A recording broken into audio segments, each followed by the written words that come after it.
Kızgan yaptı o. Ma. Telefon ma. Doğru mu? Mana. Uçup söylemeden bastı diyor. Oturmaydı. Şamandaydı. Dışarıda. Ha. Amma intensine oynasın gerek. Bir atı verirsen hası. Yani yıkım yaptı da oynayamadı yaptı. Muzika koyuyor. Hey. Kimin aldı mı ki? Kim aldı?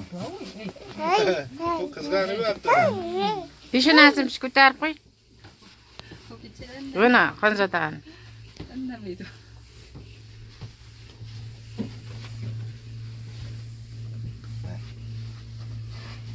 Kim ana? Otur oğlum. Bu korku yaptı. Mahkemiş ne var ya? Niye bir kara? Ay vay deme. Vay deme de. Ne oldu? Apış ver apış. Ha, göre gitti. Ye desene. Ha, pesket şahıs deyindi. Endi pesket şahımız. Keyin yine tepege götürilemiz. Var mı?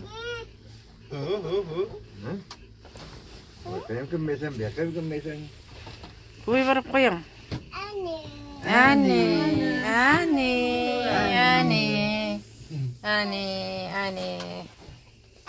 Korkar mekanda, kor yola geldi.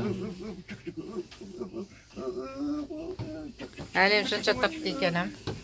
Ayağındır. Siz ne aç bitmeyi mi? Yok, Ya seninki aç bit abla sana. sen hoş biteme. Onu çıkarsan aç bit. Tabii, Baş mı oraydı? söyleyine uylamaş gerekti. Kaçın? Ben Sırkandarya'da başında yolu da. Çerçegen doğansan da. Çerçegen doğansan.